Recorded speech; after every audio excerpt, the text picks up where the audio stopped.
Hey guys, it's Squirrel Girl. Today is December 5th. It is Monday evening. Just getting done with a very busy day. So I'm doing a couple community posts and I wanted to put this out. I did share it with Harsh Reality and he made a video about it, but I did not, had not released it. And so now I'm releasing this. And I wanted to tell you guys thank you for your patience. Different creators, investigators, researchers, sleuths, subscribers, viewers, all of you. I know it's so hard that I'm not able to just put stuff out there as I get it. Things really have to be done strategically because this isn't about, for me and for many others, is not about just creating content. It is about trying to, find the truth and to get justice for Kylie, which is going to involve somebody making a confession, somebody going in and saying what happened. So, there's a lot of information that is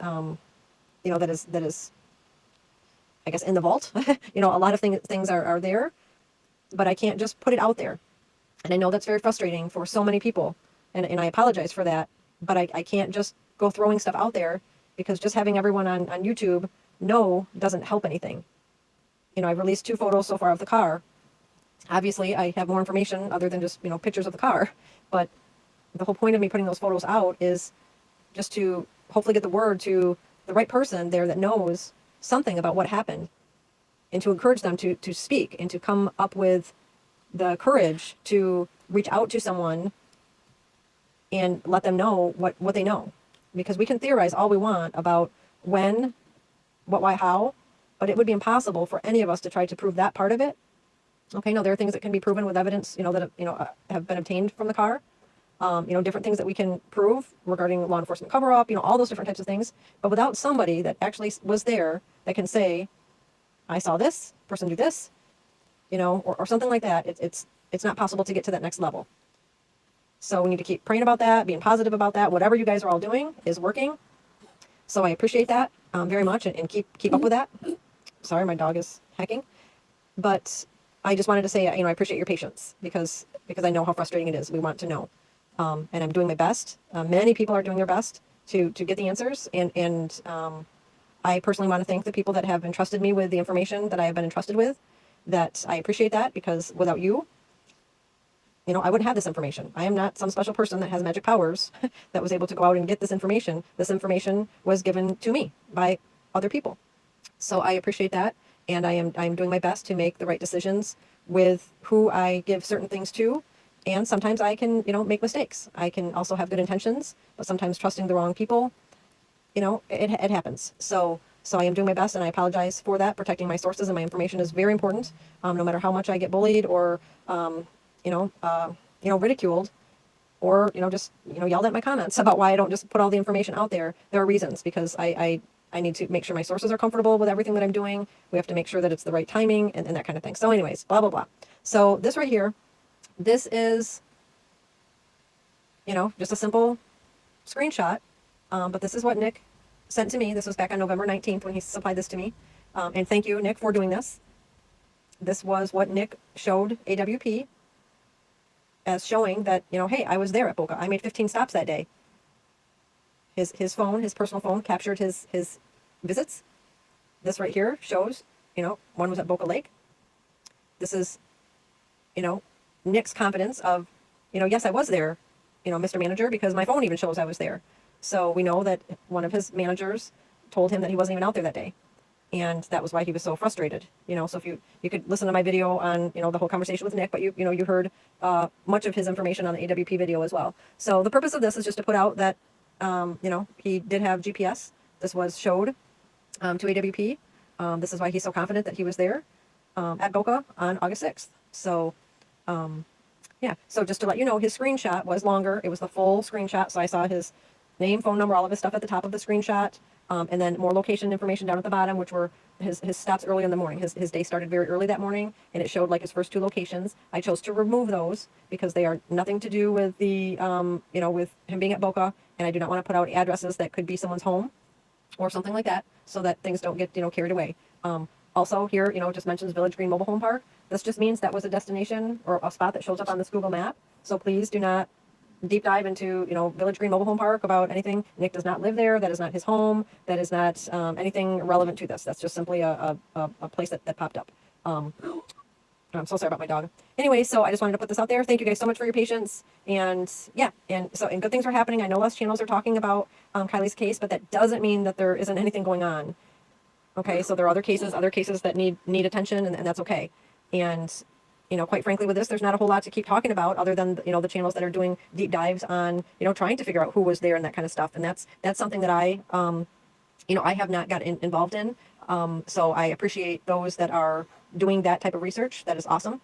And one thing that I am going to be doing this week is getting a P.O. box set up so that anonymous letters can be sent from anyone that may know something, but they are just too afraid to come forward.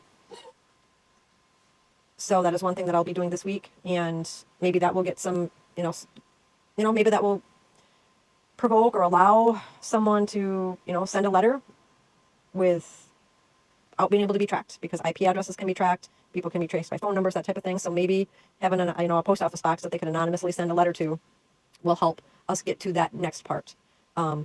And with the information on the car, that type of stuff, there are a lot of things that will not be released until a few other things happen. So, but please trust that evidence from the car, what's needed was obtained. So please feel confident in that.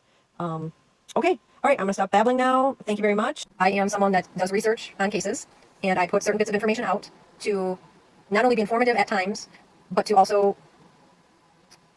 make available a way for people that have information to provide me with tips and leads to help advance the cause in the pursuit of justice.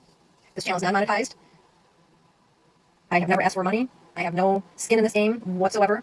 I am just someone that has felt compelled to search for justice for Kylie Rodney.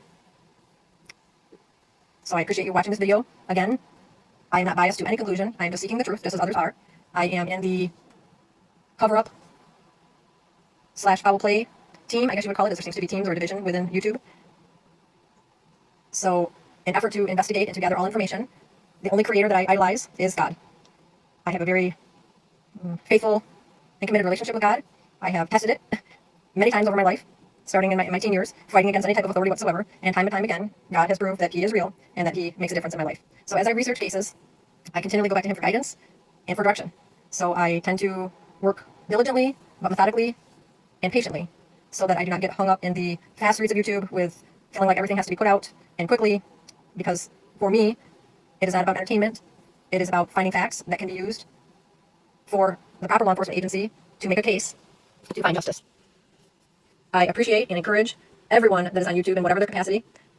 I have also seen how it takes all kinds of YouTubers, all kinds of channels, with all different types of creators, putting out all different types of content, with all different types of subscribers, from all different parts of this world. And literally this world. There are people just on this channel from all over the world, which is just amazing. That for free, we can come together in a forum to work together for a common goal, which that is just amazing. And I'm so thankful that that freedom still exists, and I pray that it always will. But I appreciate every channel, every creator, every sub, whether they agree with me or not, whether I would hang out with them in public or not, whether I'm afraid of them or not. I appreciate all of them, because it has been proven to me that it takes all different types of people coming from all different parts to put things together. I have received tips and research from many different places. So to me, it's very important that I appreciate and respect everyone for what they're doing. It's not up to me to decide what their motive is. Just because a channel monetizes and receives free money from YouTube, that doesn't mean that they're greedy. Just because they accept tips or super chats or donations to their PayPal, that doesn't mean they're greedy. Yet I've seen some people do emotional extortion. That I have an issue with.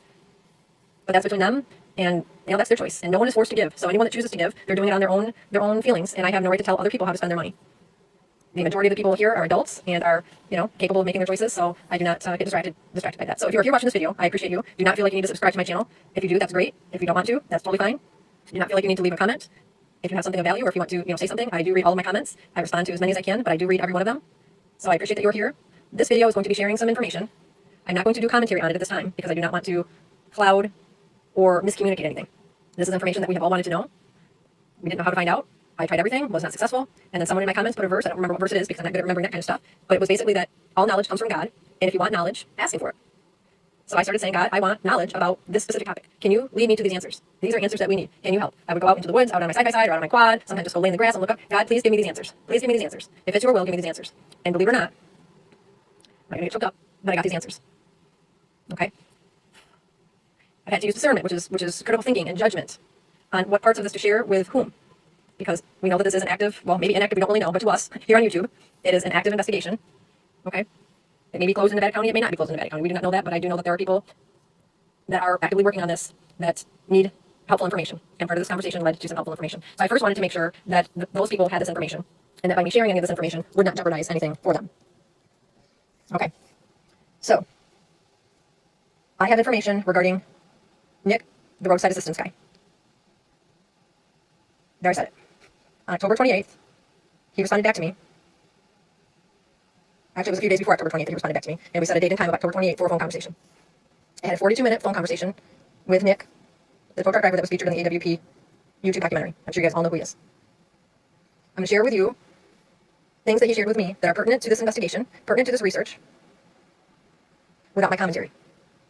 I'm going to respectfully ask that there are no attempts made to contact him or harass him regarding the sharing of this information. His story needs to be told. It was told to AWP, but we only heard part of it. So right now I'm going to share with you the rest of the story. Please, I ask you again to not badger him in real life, calling him, emailing him, private messaging him, contacting family. If there are additional questions that you have, please feel free to list them down, but I think that we've got everything that we need. Okay? What it all means, I don't know.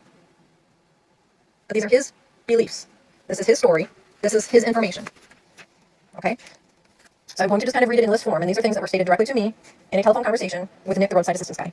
So if you don't have a pen and paper in hand or something to type with, I would recommend it. There's going to be a lot of information here, and it's very important that you have it so that you can make a determination on what is, critical to you or what fits into your scenario or that type of thing. Okay. So again, this is Nick talking.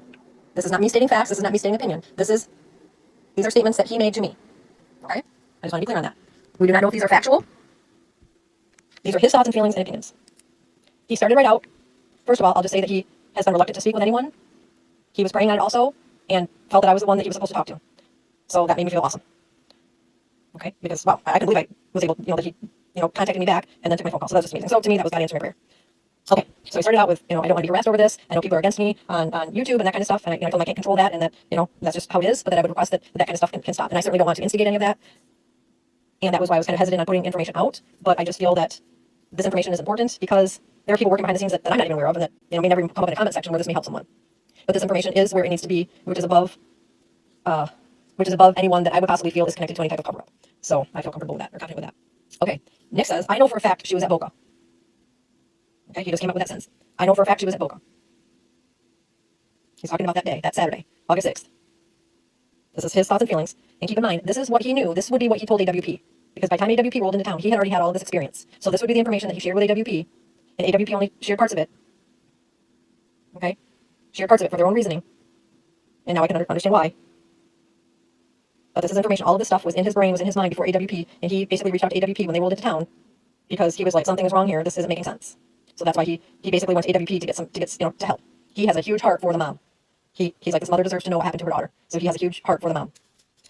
And the dad. But he just was really, at that time and still, and I don't think he keeps up the guy on YouTube, from what I gather.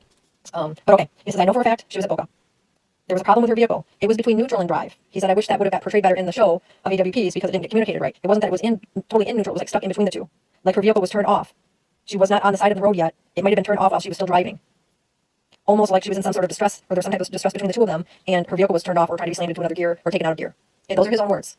So that's what he's thinking, the reasoning. He said all the lights in the vehicle turned on like normal. There didn't appear to be any problem with the alternator, any problem with the battery. So he wasn't able to figure out, what the issue was, and that ended up being what it was. It looked like it was in, so it was stuck in between the two gears. Okay? And he regretted that wasn't portrayed better because he saw a lot of people giving him a hard time about that. So it was like in between the two gears.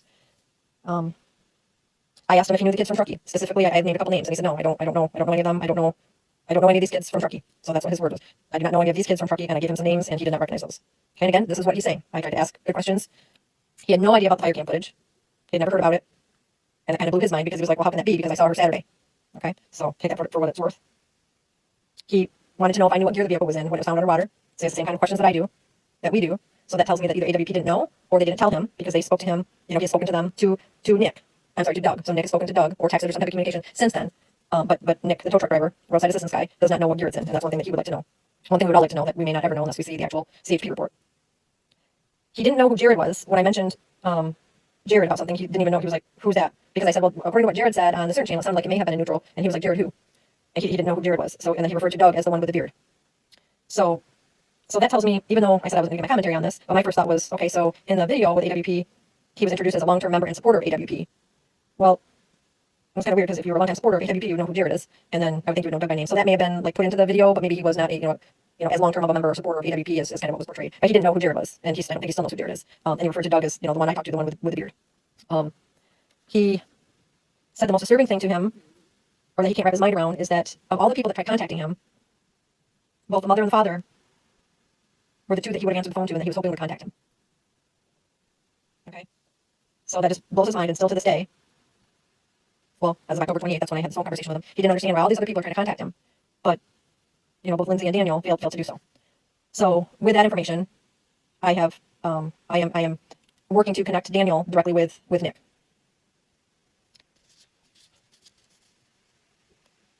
So that shows me right there that, it shows me that he cares. He cared enough about putting himself on the line to go public with this to AWP, and that's what he was so confused about, is why the mom and the dad never contacted him. And he would talk to them, and he still would talk to them. So I'm hoping that can happen and praying about that. And that could be excellent, because if he could share with them, the information that he has would be wonderful. Okay, so let me get this in order here. Okay. We were all told, or led to believe, or maybe it's just my understanding, but it sounded to me, and to those that I communicate with on this, that there was a 100% confirmation that it was Jagger. That's the way I understood. I remember seeing Jared on a channel, and he said, 100% confirmation. Okay? Which I never thoroughly believed, because Jared wasn't even there. Jared wasn't part of that. Okay? Couldn't prove it, because I hadn't spoken to Nick. Nick is not positive that it was Jagger. He said the AWP showed them a series of photos. What they explained was her boyfriend. Or maybe her ex-boyfriend. It started out with her boyfriend or maybe ex-boyfriend, he said. He said this person was explained just like he did in his video. He talked about his height, his frame, his hair. He spoke about it to me as acne. In the AWP video, he made some mention about like freckles. But in my conversation, he said it looked like acne. He didn't say it was acne. It was, quote unquote, looked like acne. And then, of course, the San Francisco ball cap. So when they were showing him photos, he saw the San Francisco ball cap. He recognized the hat. Okay? So it was not 100% identification on Jagger. I asked him if I would show him pictures, if he would recognize anyone, and he said that's all he remembers, and he went. I since then sent him photos of people, and he just is not sure. Okay? He just is not sure. And he never told them he was sure. He said that the girl was so distressed about her vehicle and being there that night, he was focusing on her because she was very distressed. He said the whole thing was just very odd, and I was just more focused on the girl. Okay, now this is the part that blew my mind. Okay? I believe what I'm going to tell you next is what AWP didn't hear. Okay, I don't know this for a fact, but this is just what I'm thinking. Keeping in mind that what he's telling me right now is what he told AWP before Kylie was found. So when AWP was there, he told them the same thing that he's telling me. That he saw them the next day, at Boca, that whole story. He told AWP, I have video proof. He said, I found AWP. I told him I have video proof. I want to help you guys out. I gave AWP all of my information in order to help Kylie's mom to find her daughter. I told them everything I knew. I told them everything that happened. AWP said it would blow our mind. Remember, it would blow our mind if we had the whole story. If it went a certain way, we would put the rest of the video out. This is what Nick told me. This is what I believe or understand that he told AWP. Nick, the roadside assistance guy, told me that he is 100% confident that it was Kylie. He feels 100% that it was Kylie. I asked him if he would bet $1 million on if he could be wrong. He said that he would bet it. I said, all of the girls in Truckee seem to look the same. He said, I am 100% confident that was Kylie Ronnie that I saw. So that shook me. It literally shook. It shakes me a little bit right now. I was not prepared for that. I was not prepared for that because I thought he 100% identified Jagger, but wasn't sure on the girl. That's what I understood. But he was not 100% sure on the guy. But he was so confident about it being Kylie. And he wouldn't sway from it. He wouldn't, and I challenged him on it. Because I was of the belief that the fire cam, that's 100% true. There's just no possible way. Okay? And I still don't know what's what. Okay? But it's all about finding facts. So this is what Nick said. Now, the reason that Nick felt so compelled to find AWP is because of what transpired after he realized that the vehicle that he was called to him, appeared to be Kylie Rodney. He called law enforcement. I'm not going to name the agencies. Okay, that's going to the correct people. They're up higher. They're up high. He spoke to 2 agencies about the footage with him. Okay. He spoke to 2 different, this is coming from him. He spoke to 2 different law enforcement agencies regarding the footage. Then, another agency took over the case, took over the part talking to Nick, took over the part of the Nick part, okay? And then he was told there wasn't any footage. And he's like, well, no, there was footage. I've even talked to these 2 agencies about it, and they got the footage. And then Nick was like, I have my GPS on my phone to show I was there. Well, we spoke to this person and this person at your place of employment, and there was no footage. And he's like, what do you mean? This doesn't make any sense. I've already spoken to 2 agencies. Of course we have footage. we have cameras on the front and backs of our vehicles. So he immediately was like, what in the world? So he spoke to higher up people at his work. One said, no, there's not any footage. None at all. And you weren't even up there that day. And he was like, yes, I was up there that day. I even have it on my cell phone that I was up there that day. And we have cameras on the front and backs of our vehicles. And he told me the make and model of the cameras. And he talked to another boss, and even higher up, and he just said that there wasn't any footage, but did deny that Nick was out there that day. So Nick is like, what is going on here?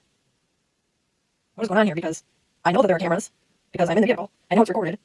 2 law enforcement agencies know that he said, Nick's words, 2 law enforcement agencies, or these investigators know Kylie was in that video. He discussed it with him. And then all of a sudden, when this other agency takes over, all of a sudden, it's like, no, there isn't any footage. There never was any footage. And now his bosses, one of his bosses, are saying he wasn't even up there that day.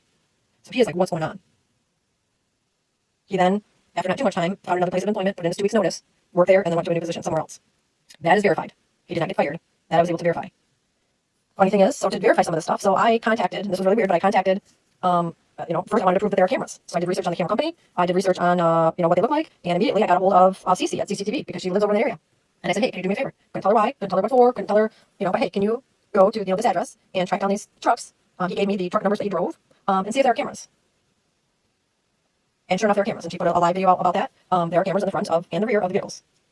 Okay? The tow trucks have vehicles. I know a lot of people keep talking about a van. He refers to them as a truck. And all that Cece's been able to find are trucks. So, and they are yellow. So by the time AWP rolls into town, Nick is like, what's going on here? I called law enforcement. They pulled the footage. I talked to 2 different agencies about it, So he's thinking I did the right thing, everything else. And all of a sudden it's like, oh, nope, there isn't any footage. There isn't any footage. And he goes to his bosses and he's like, what do you mean there's any footage? No, there's no video. And one guy says, you weren't even up there. And this coincides with what the family was told. Okay? Because the person on social media that speaks with the family was told. The family was told there was no footage. Okay? So Nick went to AWP going, I don't know what's going on here, guys. Something's being covered up because there was footage, and I'm 100% it was Kylie. I talked to these 2 agencies about it being Kylie, and all of a sudden they're saying that there wasn't any footage there. So what's going on? So I believe that's the big, if you guys knew what it was, it would blow your mind. Because that blows my mind. That there was footage, there are cameras, front and back. He thinks it was, he feels strongly it was Kylie. All of a sudden his bosses are saying, that there's no footage, there's no video footage at all. Like his cameras just weren't recording that night. Funny thing is too, I called 2 different times to the AAA hotline for that branch. I called in the middle of the night twice and asked them to confirm with the Sparks branch if they have video cameras on their trucks. I said, yeah, broke down. I just want to verify, I'm not here by myself. I just want to make sure that your cameras have trucks for safety. Okay, let me call the branch. They called the branch. Would have spoken probably to this one individual, which I'm not going to give names. Okay. And that person told the hotline person that they don't have cameras. Why would they tell me? Why would they say they don't have cameras? If they weren't, if they didn't think somebody was nosing around asking about cameras. That was interesting. They have cameras. It's proven they have cameras. Every one of their trucks have cameras. So that's pretty much it. That's pretty much it. That's the story. That's what AWP was told. Okay, that's what AWP was told. And if that was true, that would blow our minds. Okay? Nick is confident he saw Kylie. He spoke to 2 law enforcement agencies that he said he spoke about the video and that they confirmed the video. Now, whether or not this stuff is true or not, you guys, I don't know. Okay? I can't prove what a conversation was between Nick and these 2 other law enforcement agencies. I can't prove that. But I can tell you that this is what Nick is saying, and this is what he told AWP, and why he went to them for help. And why he stuck his neck out to put this out there. And I can understand why AWP wouldn't put all of this out there. Okay? There are things that the whole thing with pinpointing and saying it was 100% confirmation of Jagger. Nick said he never 100% confirmed it was Jagger. Yeah, the hat. The hat. When he saw the hat, he was like, yeah, on the hat, but he didn't say that looks like the person. Okay, so that could have just, been dramified or what. I don't know. I was not there. I do not know. So I can tell you that my goal is to get Nick's contact phone number to Mr. Rodney so that Mr. Rodney can contact Nick. The information regarding the law enforcement agencies, as well as Nick's phone number, are only to be given to the ones that are up into the proper level. What they do with it, they're not going to tell me. It's not my business to know, but that is information that is very useful for them, obviously. So I hope this is helpful to you guys. Nick, if you are listening to this, I hope that I communicated this in a way that makes you feel good. I have encouraged everyone to not harass you, but I can't control what other people do, but I have not given out your information or anything like that. I appreciate you giving us this information. Well, you gave me this information, and I'm choosing to share this information, not the agency's names and that kind of stuff, but to share your story. I know that you were being looked at as somebody that's, involved in it, and I voiced that myself, that, I didn't know, and people are going to have different opinions with this information, but I feel like right now is a good time. Nothing can be in jeopardy. I think that this will clear a lot of things up for people. So you guys, I hope this helps you. I'm just reviewing my notes to make sure. Basically, the recap is that there were 2 law enforcement agencies that Nick spoke to about the footage and what he saw in the footage and about the footage itself. Then all of a sudden another county came in, took over the case regarding him, and they were telling him that there wasn't any footage, there weren't any cameras. He went to both of his bosses, and they were like, nope. One of them said, no, you weren't even up there. And then he felt like he was in the twilight zone, basically, like, what are you talking about? Then AWP came rolling in, and then he went to them, going, "You guys, this is what this is what I saw. This is what happened to me, and I want to give you this information." Naturally, Doug and Nick would have been like, "What in the world? What in the world?" That would immediately make you think foul play, because why would that? Why would they be saying that? And then together with the condition of finding the car and that kind of stuff. They were and then there were things. I'm not going to go into that, but basically that AWP, that Nick and Doug felt that it was foul play. So feel free to ask questions down in the comments. I don't know what more I can answer. I did my very best. It was very to be honest with you guys, when he said that he was 100% confident that it was Kylie, actually said 1,000% that just blew my mind, and I had a hard time getting my mind straight after that. I was not expecting that at all. Not at all. So I had a little difficulty kind of collecting myself after that. He just wanted to talk. He just talked 42 minutes. I believe 42 or 48 minutes was the phone call. And he was just so thankful to be able to just vent all this stuff out. And I told him that I'll do my best with the information, that it gets to the right people. And, that, he went to AWP because he wanted help. Or he wanted this information to get to somebody that can make a difference. So, I don't know if AWP is doing anything behind the scenes to help him, to get this, to get somebody to pay attention to, this intrigue. But maybe what I can do for him will, make the difference for him. So, okay, thank you guys very much for the new people that are here on the channel. I'm sorry you didn't have much to look at other than a screen. I hope you can hear me okay. I just simply record on my iPhone, and I will continue to just say to be positive, that praying and asking for guidance, for wisdom to God, keep positive thoughts, never give up hope. Where there's a will, there is a way. No matter who's talking about Kylie, it's still talking about Kylie, and that's what is important, because the minute her name is no longer talked about is the minute that she's forgotten. So everyone that's talking about her is doing their part. But praying is the best thing, and I tell you guys, prayers are being answered. This is it's just miraculous. It's just miraculous. And the people that I work with behind the scenes, on and off from YouTube, on and off from social media regarding this case, the connections that are being made, the lines that are filling in, this is more than just about Kylie as well. There are things that are corrupt, that are being unveiled and exposed. So this is just really an amazing thing. I'm so proud to be part of it. And many of you make me so proud as well. Even for you trolls out there and you haters, I appreciate you too, because you're here and you're keeping conversations going. And that's the goal. So I am anticipating all types of trolling and harassment after putting this information out. I would appreciate prayers for safety and protection around my soul.